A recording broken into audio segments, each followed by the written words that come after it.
Assalamualaikum warahmatullahi wabarakatuh. Perkenalkan, saya Olivia Fadila Kisti, NPM 10070316064 dari jurusan Perencanaan Wilayah Kota Fakultas Teknik Universitas Islam Bandung. Saya akan mempresentasikan tugas akhir saya yang berjudul Identifikasi Kualitas Air di sekitar Tambang Andesit, Kampung Cihandelem, Desa Sukamulya, Kecamatan Tegalwaru, Kabupaten Purwakarta. Lalu di sini pertama-tama ada latar belakang yang menjelaskan bahwa Kabupaten Purwakarta memiliki kegiatan pertambangan andesit yang sudah mengantongi izin pemerintah setempat. Kegiatan tambang andesit tersebut memiliki dampak positif dan negatif untuk warga tempat tersebut, khususnya pada warga Kampung Cihandelem. Positifnya yaitu dapat meningkatkan pendapatan, dan negatifnya itu berdampak pada sumur gali yang menjadi sumber utama air bersih. Warga diduga dengan adanya kegiatan tambang andesit tersebut menyebabkan sumur gali tercemar. Lanjut, di sini ada rumusan masalah. Untuk rumusan masalah di sini, bagaimana kualitas air di Kampung Cihandelem dengan adanya kegiatan tambang andesit di Desa Sukamulya, Kecamatan Tegalwaru, Kabupaten Purwakarta, dengan tujuan mengidentifikasi kualitas air di Kampung Cihandelem dengan adanya kegiatan tambang andesit di Desa Sukamulya, Kecamatan Tegalwaru, Kabupaten Purwakarta, dengan manfaat bagi penulis, masyarakat, dan pemerintah itu sendiri.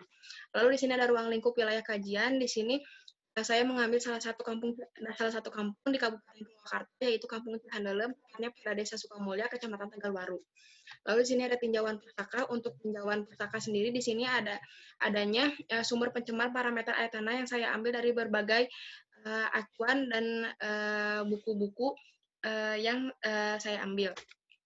Lalu di sini ada state of the art. Saya mengambil 10 jurnal, diantaranya 5 jurnal internasional dan 5 jurnal nasional.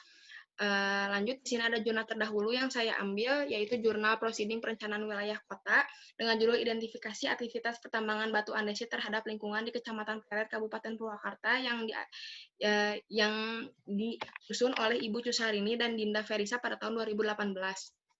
Lanjut, di sini ada metodologi. Dapat dilihat bahwa di sini ada kerangka pemikiran. Untuk kerangka pemikiran di sini saya mengambil beberapa landasan hukum untuk mengacu pada proses analisis, serta ada ayat Al-Quran, Quran Surat Asyuro ayat 183, yang menjelaskan bahwa kondisi tersebut yang diambil yaitu kondisi pertambangan memperlihatkan bahwa pemanfaatan ruang untuk kawasan pertambangan tidak selalu berbanding lurus.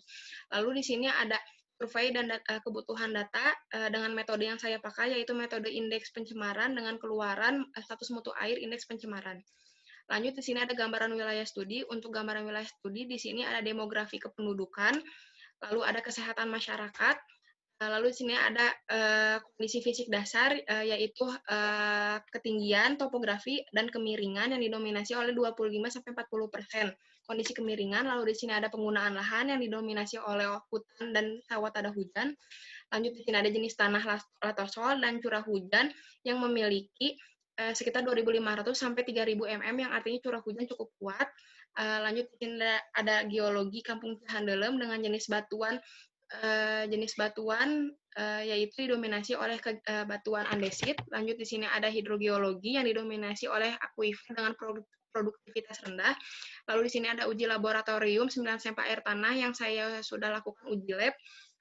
Lalu di sini ada analisis dan pembahasan. Untuk analisis sendiri yaitu perhitungan kualitas air, yaitu indeks pencemaran yang mengacu pada Kepmen LH nomor 115 tahun 2003 yang memiliki 4 klasifikasi, yaitu klasifikasi 1 yaitu memenuhi baku mutu, yang kedua cemar ringan, yang ketiga cemar sedang, dan yang keempat cemar berat. Di sini saya memiliki salah satu contoh perhitungan yang diambil dari salah satu parameter.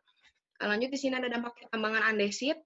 Dampak pertambangan andesit di sini memiliki beberapa parameter yang nilainya melebihi standar baku mutu yang mengacu pada Permenkes nomor 492 tahun 2010.